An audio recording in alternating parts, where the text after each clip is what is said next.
4.5 साल से आप एक ही धुन पर अपनी बीन बजा रहे हैं, वो है जिहाद, मजार, मस्जिद, नमाज, डेमोग्राफिकल चेंज, यूसीसी, धर्मांतरण कानून। ये तमाम बातें सुन सुनकर आप कान पक गए हैं। देवभूमि उत्तराखंड में अब सड़कों पर नमाज पढ़ने को लेकर सियासत तेज हो गई। देहरादून में आयोजित एक कार्यक्रम के दौरान मुख्यमंत्री पुष्कर सिंह धामी ने साफ कहा कि नमाज तय स्थान पर ही पढ़ी जानी चाहिए और किसी को किसी प्रकार की व्यवस्था बाधित करने का कोई अधिकार नहीं। मुख्यमंत्री के इस बयान के बाद प्रदेश में राजनीतिक बयानबाजी शुरू हो गई। जी हां, कांग्रेस ने मुख्यमंत्री के बयान पर आपत्ति जताई। कांग्रेस प्रदेश प्रवक्ता गरिमा दसवानी ने कहा कि मुख्यमंत्री को ऐसी बात करनी चाहिए जो उत्तराखंड को नई दिशा दे, न कि सामाजिक ध्रुवीकरण का सांप्रदायिक माहौल पैदा करे। उन्होंने कहा कि सरकार को सभी धर्मों के लिए समान सोच रखनी चाहिए, लेकिन चुनावी माहौल में धामी सरकार लगातार जिहाद, मजार, मस्जिद, नमाज, यूसीसी और धर्मांतर कानून जैसे मुद्दे उठा रही है। देखिए, धामी जी ने बहुत गंभीर बात कही है और उनके जो निर्देश है, मेरा ऐसा मानना है, वो सारे धर्मों के लिए, सभी जाति पंथ समुदाय के लिए होगा। क्योंकि मुखिया जब कोई बात कहता है तो वो किसी एक धर्म विशेष को तो टारगेट करता नहीं है, वो तो उसका तो निर्देश फिर सभी धर्मों को पालन करना चाहिए।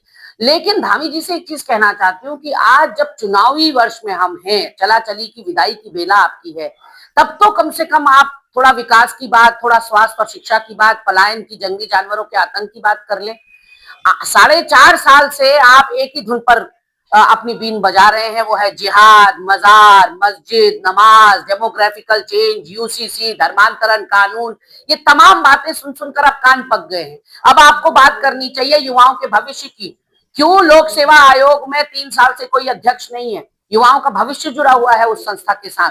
क्यों पलायन हो रहा है, गांव के गांव खाली हो रहे हैं? क्यों शिक्षा और स्वास्थ्य की, सड़क की, रोजगार की स्थिति इतनी बद से बदतर होती चली जा रही है? क्यों जंगली जानवरों का आतंक इतना ज्यादा हो गया है कि लोग अपने घरों को छोड़ने के लिए मजबूर हो गए? क्यों भर्ती घोटाले और प्रश्न पत्र लीक हो रहे हैं आपके रजीम में? क्यों मंदिरों से सोना चोरी हो रहा है? क्यों इतने महिला दुष्कर्म और महिला अपराध हो रहे हैं? तो कभी विकास की बात भी कर लिया करिए। आपको इसलिए थोड़ी चुना गया था कि आप रोज सामाजिक ध्रुवीकरण करेंगे, रोज सांप्रदायिक उन्माद फैलाने वाली बात करेंगे। आप पिता समान हैं उत्तराखंड के, इसलिए आपकी बात को लोग गौर से और ध्यान से सुनते हैं। आपकी बात में वजन होना चाहिए, आपकी बात में कहीं ना कहीं उत्तराखंड को दिशा देने वाली बात होनी चाहिए, एक मार्गदर्शन होना चाहिए। तो अब मुझे लगता है कि काट की हांडी जैसे बार बार नहीं चढ़ती, वो हाल हो गया है। और भी गम है जमाने में मोहब्बत के सिवा। एक ही ढर्रे पर आपके बयान आते हैं, वो कोई ठीक बात नहीं है।